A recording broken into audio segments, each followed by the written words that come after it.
എല്ലാവർക്കും ഒരു ഹായ്. അപ്പോൾ ഇന്നാണ് പോകുന്നത് സോൾവെന്റ് 2 എന്ന ആനിമയുടെ എപ്പിസോഡ് 34 ഓക്കെ. അപ്പോൾ എപ്പിസോഡിന്റെ ആദ്യം തന്നെ യുവാൻ ആർക്കെങ്കിലും വല്ല പറയാനുണ്ടോ? മാ അപ്പോൾ തന്നെ തെറ്റ് സമ്മതിച്ചു. അതുകൊണ്ട് തന്നെ യൂസ് സംശയം കൊണ്ടുപോയി ടൈം ഷേവോ ഇനി നീ ആവർത്തിച്ച ടീമിനെ തന്നെ ഡിസ്ക്വാളിഫൈ ചെയ്യും എന്നൊരു വാണിങ്. അത് കഴിഞ്ഞ് മാച്ച് തുടങ്ങി. അപമാനം നൽകുന്നു. അതുപോലെ തന്നെ ഓപ്പോസിറ്റ് ആയിട്ട് ബേബി അവരുടെ മാച്ച് തുടങ്ങി. സൺമോൺ എംപയറിലെ സ്ട്രോങ് ആയ ഒരുത്തനാണ്. സോൾ ഗൈഡിങ് എന്നത് പവർഫുൾ ആണ് എന്നൊക്കെ പറയുന്നു. എന്നാൽ അവൻ ചെയ്യുന്ന ടാർഗറ്റ് ഒന്നുപോലും ബേബിനെ ഏൽക്കുന്നില്ല. ഇതെങ്ങനെ അവൻ സ്മൂത്ത് ആയിട്ട് പോകുന്നു എന്ന് പറഞ്ഞ ഒരു പവർഫുൾ അറ്റാക്ക് അത് ചെയ്യുമ്പോൾ പല ടെക്നിക്ക് ഉപയോഗിച്ച് മാറുകയാണ്. അങ്ങനെ നിൽക്കുന്ന ബേബി ഒരു ക്ലസ്റ്ററിങ് ചെയ്യുമ്പോൾ അതെടുത്ത് നേരെ എറിയുന്നത് അതെന്താണെന്ന് പറയേണ്ട ആവശ്യമില്ലല്ലോ. അതിനുള്ളിലെ നീഡിൽ പോയിസൺ അതെല്ലാം അവനെ വന്ന് തകർത്ത് ആ ഷീൽഡ് തകർത്ത് അവനിൽ കുത്തിക്കിട്ടി. ഇതെന്തോന്ന് എന്നാൽ ബേബി അതിനൊരു ചിരി മാത്രമാണ്. പെട്ടെന്ന് അവ മയങ്ങുകയാണ്. പോയിസണും പേടിക്കണ്ട, ഒരു ദിവസം കഴിഞ്ഞ് നോർമൽ ആയിക്കോളും. അങ്ങനെ ആ മാച്ച് ബേബി ജയിച്ചു. മാ ആണെങ്കിൽ ഷോമിങ്ങിനോട് കണ്ടല്ലോ എന്താണ് ചെയ്യേണ്ടതെന്ന് എനിക്കറിയാം എന്ന് പറഞ്ഞിട്ട് അവിടെ പോകുന്നു. ഹോങ്ജിങ്ങിന്റെ അനിയത്തിലെ അതേ ആറ്റിറ്റ്യൂഡ് ഇട്ട് തന്നെയാണ് പോകുന്നത്. സ്ട്രോങ്ങസ്റ്റ് അറ്റാക്ക് ആണ് ബേബി. അവളുടെ മാസ്റ്റേഴ്സോട് അതൊരു ഐസ് ഫ്രോഗ് ആണ്. ഐസ് ഫ്രോഗ് ടോഡ അങ്ങനെ എന്തോ പറയുന്നുണ്ട്. അത് കണ്ടപടെ യുവാൻ സൂക്ഷിക്കാനായിട്ട് പറയുന്നുണ്ട്. ബേബി അറ്റാക്ക് ചെയ്യുന്ന ഡ്രാഗൺ അവളൊരു പോയിസൺ അത് നേരെ വിട്ട് യുവാൻ മനസ്സിലായി തോറ്റുവെന്ന്. ബേബി അവിടെ അനങ്ങാതെ നിൽക്കുന്നു. ആ വന്ന ഡ്രാഗൺ അവൾ ഒഴിഞ്ഞു മാറി. അപ്പോഴേക്ക് ആ പോയിസൺ അത് ബാധിച്ച് അവൻ വീഴുവാണ്. അവൻ അവിടെ സ്പോട്ടിൽ തോറ്റു. നെക്സ്റ്റ് അതിനുശേഷം പോകുന്നത് ലിങ് ആണ്. അവളുടേത് ഐസ് ആണല്ലോ എന്ന പ്രശ്നം ഷാമിങ്ങിന് പോയിസൺ കൂടി ഉണ്ടെന്നും അത് എക്സ്ട്രാ ആയിട്ട് അവൾ അറ്റാക്ക് ചെയ്യുന്നു. ടാങ്ക് സെറ്റ് മാത്രമല്ല പോയിസൺ ഉപയോഗിക്കാൻ അറിയാവുന്നേ എന്ന് പറഞ്ഞാണ് അറ്റാക്ക്. ആദ്യം തന്നെ ട്രിക്ക് ഉപയോഗിച്ച് ഓരോന്ന് ചെയ്യുന്നുണ്ട്. ഷാമിങ്ങിന് ചുറ്റും കറങ്ങി ഐസൊക്കെ വെച്ച് അങ്ങനെ അവസാനം അവളെ ഐസ് കേജിനുള്ളിലാക്കി ചോദിച്ചു. പിന്നെയാണ് എന്തോ ഒരു പ്രോബ്ലം ഉണ്ടെന്ന് മനസ്സിലായത്. എന്താ വാങ്ടോങ് ഷൗ യുഹാവൊക്കെ അതറിയത്. യെസ് അത്രേ ഉള്ളൂ. പെട്ടെന്നാണ് അവൾ അനങ്ങാതെ നിൽക്കുന്നു. ആ പോയിസൺ അവളെയും ബാധിച്ചു. നീ മറന്നുപോയി ഞാനും ഐസ്റ്റോഡാണ് എന്ന് പറഞ്ഞിട്ട് അത് പൊട്ടിച്ചളഞ്ഞു. അവൾ അവിടെ ഔട്ടായി. അവളും തോറ്റു. ഞാൻ പോവാം എന്ന് പറഞ്ഞ് അടുത്തത് യൂഹെന്ന് ഇപ്പൊ വന്നുപോയി നിൽക്കുകയാണ്. അവന്റെ അച്ഛന്റെ മുൻപിൽ തോൽക്കാൻ കഴിയില്ലല്ലോ. അതുകൊണ്ട് തന്നെ പോകുന്നു. അവരുടെ മാച്ച് അതോടെ വിചാരിച്ചതുപോലെ തന്നെ അവന് പോയിസൺ ഏറ്റു. അവൾ എതിർക്കാനായിട്ട് പാടുപെടുന്നത് പോലെയാണ്. പെട്ടെന്ന് പോയിന്റ് കയറുന്നുണ്ട്. അവർക്കായിട്ട് ടെൻഷനുമായി. എന്നാൽ യൂഹ് വീണില്ല. അതുകൊണ്ട് അവൾക്കാണെങ്കിൽ അതിശയം. അവൻ അപ്പോൾ തന്നെ പ്രൊട്ടക്ടറും പ്രൊട്ടക്റ്റ് വജ്ര ട്രാൻസ്ഫോം എല്ലാം ഉപയോഗിക്കണം. അത് കുറച്ചു നേരത്തേക്ക് അവനെ പ്രൊട്ടക്റ്റ് ആയിട്ട് നടക്കും. അവന്റെ ഹാർട്ട് പ്രൊട്ടക്റ്റ് ആയിട്ട് നിർത്തും. ആ ഒരു അവസരം മതി അവളെ വീഴ്ത്താൻ. ഇത് ഷവമി പറഞ്ഞു കൊടുത്ത ഒരു ഐഡിയ ആണ്. ഇതിനായിട്ടാണ് ഞാൻ വെയിറ്റ് ചെയ്ത് എന്ന് പറഞ്ഞ് ഒറ്റ അടി അവളുടെ വായിന്നത് ബ്ലഡ് വരുന്നു. അവളുടെ അറ്റാക്ക് ഒന്നും ഇപ്പോൾ അവന് ഏൽക്കുന്നില്ല. പരസ്പരം പിന്നെ ഫൈറ്റ് ഡായ്ഹാബ് ഇതെല്ലാം കാണുവാണ്. എംബറർ ആര് ജയിക്കാമെന്ന് ചോദിക്കുമ്പോൾ അവളുടേത് പോയിസണാണ്. അത് കുറച്ച് ടഫാണെങ്കിലും അവന്റെ മാർഷൽ സോൾ എന്നത് അതിനേക്കാൾ പവർഫുൾ ആണ് എന്നൊക്കെ പറയുന്നുണ്ട്. എന്താണ് യൂഹങ്ങ് ജയിക്കാനാണ് ചാൻസ് എന്ന രീതിയിൽ അങ്ങനെ അവരുടെ ഫൈറ്റ് അടക്കുന്ന ആ പോയിസൺ അവനെ കൂടുതൽ ബാധിച്ചുകൊണ്ടിരിക്കുകയാണ്. അവൾക്ക് മനസ്സിലായി ഇനി കുറച്ചു നേരം കൂടി പിടിച്ചെന്നാൽ മതിയെന്ന്. ആ പ്രൊട്ടക്ഷനിലാണ് ഉള്ളത്. അവളിടയ്ക്ക് ടെലിപ്പോർട്ട് ചെയ്തൊക്കെ മാറുന്നുണ്ട് സോൾ ഗൈഡിങ് ഉപയോഗിച്ച്. അതുപോലെ അവളുടെ സോഡ് അത് 8 ലെവൽ സോൾ ടൂളാണ്. അത് ആ റിങ് അത് വെച്ചാണ് ചെയ്യുന്നത്. കായിട്ട് പറയുവാണ്. അങ്ങനെ അവൾ ഐസും ഫയറും കൂടി ചേർത്തത്. ഐസ് അവളുടേതും ഫയർ സോൾ ഗൈഡിങ് അതും കൂടെ ചേർന്ന് ഒരു വലിയൊരു അറ്റാക്ക് നേരെ വരുവാണ്. ജയിച്ചെന്ന രീതിയിലാണ് അവരുടെ ആൾക്കാർ.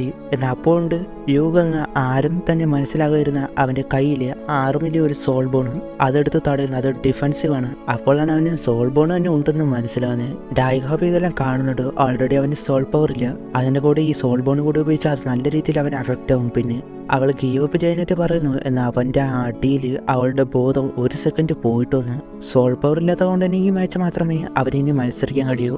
അവളങ്ങനെ അടിച്ചിട്ടു. നീ എന്തോ പറഞ്ഞല്ലോ എനിക്ക് പോയിസൺ ബാധിച്ച് കിടക്കുന്നു. ഞാൻ നന്നായിട്ട് കേട്ടില്ലല്ലോ. അങ്ങനെ ആ മാച്ച് യൂഹങ്ങ് ജയിച്ചു. ഷാമിങ്ങിന്റെ അടുത്തേക്ക് വെച്ചെന്നിട്ട് ക്യാപ്റ്റൻ നിനക്ക് തരുന്നു എന്ന് പറഞ്ഞിട്ട് പോവാണ്. എന്നിട്ട് വീടാനായിട്ട് പോകുമ്പോൾ അപ്പൊ തന്നെ യുവാൻ വന്ന് പിടിച്ചു. ആണെങ്കിലും അവൾ നമ്മൾ വിചാരിച്ചതിലധികം സ്ട്രോങ് ആയിരുന്നു. അവൾക്ക് നല്ല രീതിയിൽ പരിക്കേറ്റി. ഇനിയും ലോസ് ചെയ്യാൻ ആഗ്രഹിക്കുന്നില്ല എന്ന് മനസ്സിലാക്കിയിട്ട് നിൽക്കുവാണ്. അതിനുശേഷം പോകുന്നത് ഷവമയാണ്. എല്ലാം ആ ടീം തന്നെ കീപ്പ് അപ്പ് ചെയ്തു. അതോടെ ഷ്രക്ക് സെക്കൻഡ് റൗണ്ടിലേക്ക് വിജയിച്ചു. ഇനിയാണ് 3 അല്ലെങ്കിൽ ഗ്രാൻഡ് ഫിനാലെ. 1-1 പോയിന്റ്. 10 റൗണ്ടിനുള്ളിൽ തുടങ്ങുന്നൊക്കെ പറയുന്നത്. ഇത് ഷ്രക്കിന് വലിയൊരു ഡിസഡ്വാൻറ്റേജ് ആണ് ഉണ്ടായത്. ആ ലീവ് ഓഫ് ചെയ്തത് കൊണ്ട് കൂടി. കാരണം എന്താണെന്നാൽ അവരുടെ ടീമിൽ ഇപ്പോൾ മത്സരത്തിൽ എല്ലാവരും കളിച്ചപ്പോൾ തന്നെ പരിക്കുപറ്റി. സൺമോൺ എംപയറിൽ ഇനി ആൾക്കാരുണ്ട്. ലീവ് ഓഫ് ചെയ്തത് കൊണ്ട് തന്നെ അവരുടെ ആൾക്കാർ ഇറങ്ങേണ്ടി വന്നില്ല. 2-3 ആണല്ലോ. ഇതേ കാര്യം തന്നെയാണ് മാ പറയുന്നത്. ഫസ്റ്റ് റൗണ്ട് ജയിക്കാൻ നോക്കണം. മെയിനായിട്ട് ഒരു റൗണ്ട് 3ാമത്തെ റൗണ്ടിൽ അവർക്ക് ആളില്ല. അതുകൊണ്ട് തന്നെ ടീം ലോസ് ആവും. മെയിനായിട്ട് ഒരു മാച്ച് നിങ്ങൾ ഫസ്റ്റ് മാച്ച് തന്നെ ജയിക്കാനത് എന്ന് പറയുന്നുണ്ട്. ഷോയിനോട് ഷാമി ഞാൻ വെക്കളാം, ഫൈറ്റ് ചെയ്തു ഫസ്റ്റ് മാച്ച് തന്നെ ഞാൻ ജയിപ്പിക്കും, രണ്ടാമത്തെ കൂടി ജയിച്ചാൽ പോരെ. ഫെങ് മാറൂലോങ്ങിനോടും അതുപോലെ തന്നെ ഫെങ് മാറൂലോങ്ങിനോട് പോകാനായിട്ട് പറയുന്നു. ഓപ്പോസിറ്റ് ഷാമി മാത്രമേ ഉള്ളൂ. 2-3 ആണെന്ന് പറയുമ്പോൾ റൂൾസ് എന്നില്ലല്ലോ. അതുകൊണ്ട് തന്നെ അവരുടെ മാച്ചും തുടങ്ങി. സൺമൂൺ എംപയർ അവൾക്കെന്താ അഹങ്കാരമാണ് എന്ന രീതിയിലാണ് പറയുന്നത്. ഷോയി അപ്പോൾ വേറെ വഴിയില്ല, ഷൗഷോക്കായിട്ടു അവരുടേത് ഇതുവരെ ഹീലായിട്ടില്ല. നീ ഒറ്റയ്ക്ക് മത്സരത്തിൽ ജയിച്ചേ മതിയാകൂ, ഇനി ഒരു മാച്ച് കൂടിയേ കഴിയൂ. വാങ്ടോങ് യുഹാവോ അവർ വലിയൊരു പരീക്ഷണമാണ് നേരിടാൻ പോകുന്നത്. അവരുടെ ടീം ക്യാപ്റ്റൻലി ലെവൽ 6 സോൾമെന്റർ ആണ്. നിനക്ക് കഴിയുമോ എന്നറിയില്ല, നീ തോൽക്കുകയാണെങ്കിൽ അത് ശ്രക്ക് തോൽക്കുന്നതിന് തുല്യമാണ്. എനിക്ക് മനസ്സിലായി പറയുവാണ്. ഈ സമയത്ത് അവരുടെ അറ്റാക്ക് സോൾ ടൂളൊക്കെ എടുത്ത് അതെല്ലാം ഷാമി തടയുവാണ്. അവരുടെ സോൾ ടൂൾ വെച്ച് ഷാമിന് അടുത്തേക്ക് വരാൻ സമ്മതിക്കുന്നില്ല. ആ സമയത്ത് മാറോളും എന്തോ ചെയ്യുന്നുണ്ട്. അവളുടെ അറ്റാക്ക് തടയുന്നത് അവന്റെ ഫ്രണ്ടിലായിട്ട് ഒരു ബാരിയർ പോലെ എന്തുകൊണ്ടെന്ന് പിന്നെയാണ് മനസ്സിലായത്. ചെങ്ങിനോട് നിർത്തിക്കാൻ ഞാൻ നോക്കിക്കൊള്ളാം എന്ന് പറഞ്ഞ് അവൻ ആ സോൾ ടൂള് അതുകൊണ്ടുവരാണ്. അതിൽ ചാർജ് ഒക്കെ കയറ്റി. അവനപ്പോൾ ഈ സോൾ ടൂള് 2 ആട്രിബ്യൂട്ട്സ് ഉള്ള ലൈറ്റ് ആൻഡ് ഡാർക്ക്, അതിന്റെ കൂടെ മാറൂലോങ് ഷാമിന്റെ മാർഷൽ സോളിനെ പറ്റി നന്നായിട്ട് പഠിച്ചിരുന്നു. അതിൽ നിന്നുള്ള ഡാർക്ക് പവർ ഇവിടെ ഇപ്പോൾ ഷാമി ഫോണിക്സ് ഫയർ വിട്ടു. അത് രണ്ടും കൂടി മൂക്കോട്ട് മുട്ടി എന്ന അതിലെ ഡാർക്ക് എനർജി അവളെ ബാധിച്ചു. നിനക്ക് കഴിയില്ല എന്നൊക്കെ പറയുകയാണ്. അവളുടെ ശ്രദ്ധ മാറുന്ന ടൈമിൽ തന്നെ ഡാർക്ക് പവേഴ്സ് മുന്നിലേക്ക് വരുന്നു. ഇത് നിനക്ക് വേണ്ടി തന്നെ ഉണ്ടാക്കിയതാണ് എന്ന് പറയുകയാണ് ഷോയ്ക്ക്. അപ്പോഴാണ് ആ സോൾ ടൂള് അവളുടെ ഈവിൾ പവേഴ്സിനെ ട്രിഗർ ആകുന്ന ഒന്നാണ് എന്നത് മനസ്സിലായി. അവളുടെ ഈവിൾ ഫോണിക്സ് അവൾക്ക് പോലും കൺട്രോൾ ചെയ്യാൻ കഴിയില്ല. മുൻപ് വരെ അവളുടെ ഒരു ലിമിറ്റ് ഉണ്ടായിരുന്നെങ്കിൽ ഇത് പൂർണ്ണമായിട്ടും പുറത്തു വരികയാണ്. അതുകൊണ്ട് തന്നെ അതിന്റെ വേദനയിൽ പിടയാണ്. ഈ സമയത്ത് അവർ അറ്റാക്ക് ചെയ്താലില്ലെങ്കിലും വിജയം ഉറപ്പാണ്. കാരണം അവളുടെ കണ്ടീഷൻ മാറുന്തോറും അത് വലിയൊരു ഡേഞ്ചറിലേക്ക് പോകും, ഗീവ് അപ്പ് ചെയ്യേണ്ടി വരും. അവർ ആ സമയത്ത് ചെറിയ രീതിയിൽ അറ്റാക്ക് ചെയ്യുന്നുണ്ട്. അവൾ മാക്സിമം മാറാനായിട്ടാണ് നോക്കുന്നത്. കാരണം അവൾക്ക് അറ്റാക്ക് ചെയ്യാൻ കഴിയുന്നില്ല. ഇത് തന്നെയാണ് പ്ലാനും. അവൾക്ക് താങ്ങാൻ കഴിയാതെ ആവണം. അവളോട് ഗീവ് അപ്പ് ചെയ്തെന്ന് പറയുകയാണ്. അവസാനം ഈവിൾ ഫോണിക്സ് അത് പുറത്തും വന്നു. അത് കണ്ടപ്പെടെ ഷോയി അവർ ഗീവ് അപ്പ് ചെയ്യാനായിട്ട് പറയുമ്പോൾ ഷാമി തടഞ്ഞു. ആ സോൾ ടൂൾ എന്നത് ഡാർക്ക് പവർ അവരുടെ സോൾ പവറിനെ ഡാർക്ക് പവറായിട്ട് മാറ്റുന്നതാണ്.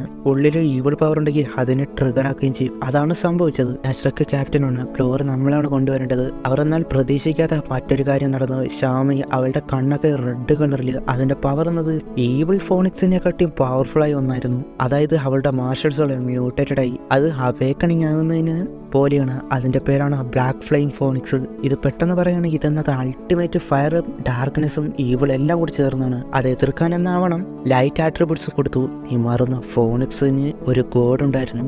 ഇതുകൊണ്ടൊന്നും നടക്കില്ല. അവളുടെ ആദ്യ അറ്റാക്കിൽ തന്നെ ചെങ്ങ് സ്പോട്ടിൽ ഔട്ടായി. എന്നിട്ട് മാറൂലങ്ങനെ എതിർക്കാനായിട്ട് അവൾ ആ സോൾഡ് എടുക്കുന്നു. ഇത് ഷാമിങ്ങിന്റെ ആയിരുന്നു. അവൾ പോലും അറിയാതെ ആ സോൾട്ട് അത് യൂഹങ് എടുത്ത് കൊടുത്തതാണ്. ലെവൽ 8 ആണ്. അവന്റെ ആകട്ടെ ലെവൽ 6 or 7. അതിന്റെ മുൻപിൽ ആണെന്ന് ഓർക്കണം. അങ്ങനെ മാറൂലോങ്ങുമായിട്ട് അടി അൾട്ടിമേറ്റ് പവറിൽ നിൽക്കുന്നത് കൊണ്ട് തന്നെ അവളുടെ സ്ട്രെങ്തിന്റെ മുൻപിൽ പിടിച്ചെടുക്കാൻ കഴിഞ്ഞില്ല. അവനെ ലാസ്റ്റ് അറ്റാക്ക് ചെയ്യാനായിട്ട് വന്നത് രക്ഷിക്കണേ എന്ന് പറഞ്ഞ് അതോടെ ടെൻഷൻ വന്ന് തടഞ്ഞു. പവറാകട്ടെ എക്സ്ട്രീം ആയിരുന്നു. അങ്ങനെ ആ മാച്ച് ശ്രക്ക് ജയിച്ചു. പെട്ടെന്ന് തന്നെ യുവാൻ വന്ന് ഹീൽ ചെയ്യാണ്. യുഹാവൻ ഞാൻ നോക്കിക്കോളാം എന്ന് പറയുമ്പോൾ നിനക്ക് കഴിയില്ല. കാരണം ഇത് ഈവിൾ ഫോണിക്സിന്റെ അല്ല, അത് മ്യൂട്ടേറ്റഡ് ആയതാണ്. നിന്റെ മുഴുവൻ സോൾ പവർ കൊടുത്താൽ പോലും കഴിയില്ല. അവരുടെ ബോഡി മുഴുവനും ബ്ലാക്ക് ഫോണിക്സ് ആയിട്ട് മാറി അൾട്ടിമേറ്റ് ഫയർ ആൻഡ് ഡാർക്ക്നെസ് ഈവിളും. എങ്ങനെയെങ്കിൽ ഫ്യൂച്ചർ ഞാൻ പേടിക്കുന്നത് പോലെ ഈവിൾ സോൾ മാസ്റ്ററായിട്ട് മാറുമെന്നാണ്. അത് കേട്ട് ഞെട്ടുപോയി. അവളപ്പോൾ ഇനി നിങ്ങളിലാണ് പ്രതീക്ഷ എന്നൊക്കെ പറയുന്നുണ്ട്. ഞാൻ പേടിക്കണ്ട, ഞാൻ എങ്ങനെ ഇവളെ അതിലേക്ക് വിടാതെ മാറ്റിയെടുത്തോളാം. നിങ്ങളാണ് അടുത്തത് പോകേണ്ടത്. ജയിച്ചാലും തോറ്റാലും നിങ്ങൾ തന്നെയാണ് ശ്രക്കിന്റെ ഗ്ലോറി. അവർ ജയിക്കുമെന്ന് വാക്ക് കൊടുത്തു. ഷൗമയുടെ അത് സാക്രിഫൈസ് വെറുതേക്കില്ല എന്ന് പറഞ്ഞ് പോവാണ്. മാച്ചിനായിട്ട് പോകുന്നു. 3ലേക്ക് പോകാൻ ഇനി കഴിയില്ല. അവസാന മാച്ചാണ്, അതാണ് ഗ്രാൻഡ് ഫിനാലെ എന്ന് ഷോയി. അപ്പോൾ അവിടെ വെച്ച് ഈ ഒരു എപ്പിസോഡ് അവസാനിക്കുന്നു. അടുത്ത എപ്പിസോഡ് കാണാം. Okay, by.